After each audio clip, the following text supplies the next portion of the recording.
My name is Marion Oliver. I work at Carnegie Mellon University in Qatar, and I teach mathematics. At least that's the official topic that I teach, but actually I teach more than that. Um, I teach behavior. Okay. For example, there are rules in my class that in order to be in my class, you must be in on time. That's number one. You don't come in late. The reason for that, it's disturbing to the class when you open that door and come in. And the other thing is related to that. Once you're in, you're mine for 50 minutes. You don't get up and walk out because that's doubly disruptive. You go out, you come back in again. So I'm trying to get them to understand that they have to accept responsibility for things, and classroom behavior is one of those things. There are certain things that you need to do in order to help a student learn stuff. First, you got to get them in the classroom and consistently get them in the classroom. I also think that you need to open your book and do some things. And so I encourage them to do that, again, by a point system that rewards them for doing it. I test often because frequency of testing helps them take smaller bites out of stuff and they can digest it. So once I do all that, I try to emphasize to them that education is a do-it-yourself process, kids. You got to do it. And I can't do it for you. Your parents can't do it for you. Your friends can't do it for you. You've got to do it.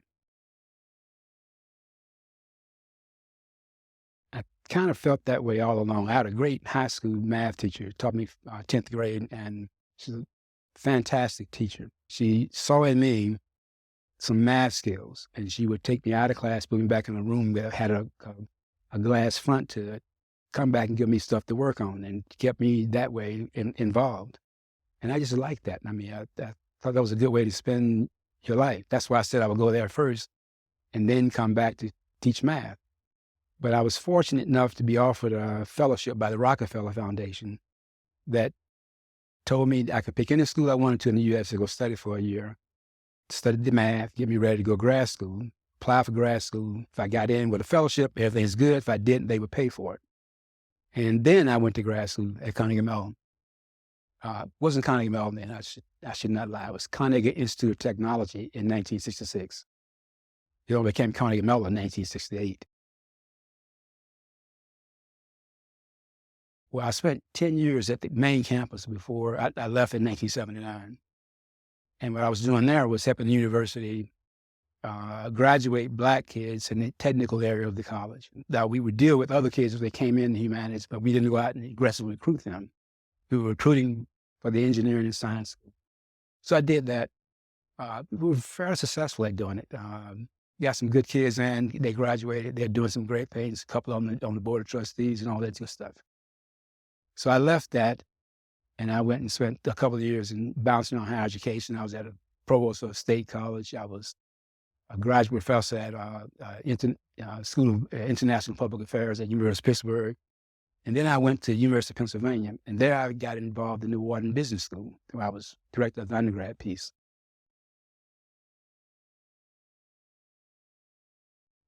Reading the Chronicle of Higher Education one day, and saw that the university was opening up their branch campus. And I read it and said, oh, that's interesting. So I got involved by sending Bill Elliott an email, and I told him, I said, listen, I hear what you're doing. If I can be of help, let me know.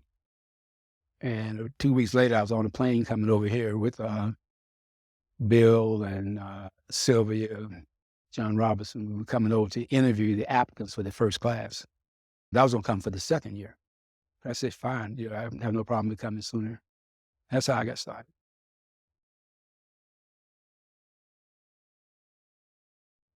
That's a very difficult question, because when I came here, it was a boutique place. We all in one Cornell University, in their building. They hated us. They didn't want us there, okay? But we were there. But you come outside your door, and there's Ben Riley's across the hall. Funke is near, Steve and those folks are within easy, you can reach out and touch them. I go down to the left, and there's a student union space. And more than one occasion, I put a blanket on somebody out there taking a nap because they didn't go home for night. So it's that kind of a place in the beginning to what it is now. And it's no different now between what it's like on main campus. It's a different place. And I mean, I think it's better. It's a better institution than what it was when I came here in 2004.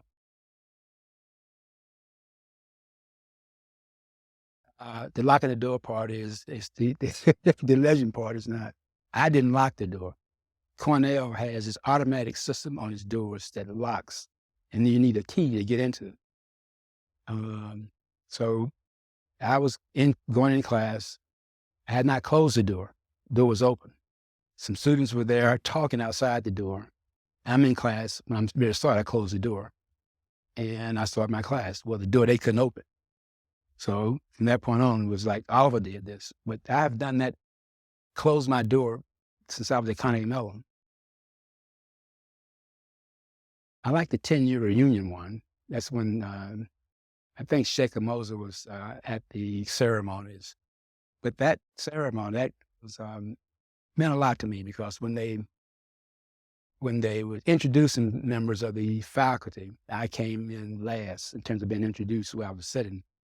And I got a very, very warm reception from the audience to the extent that I think Sheikh Moser was looking around trying to figure out who is that.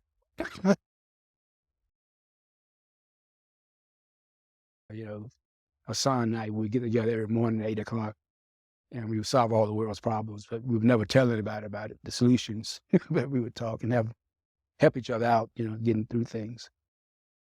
So it's the people that make the difference, I think. Institution is not what it was. I couldn't get into Carnegie Mellon now. It's that much better than what it was in the early 60s and late 60s. Regional school is globally recognized place now, so feels good. I haven't spent 30 years with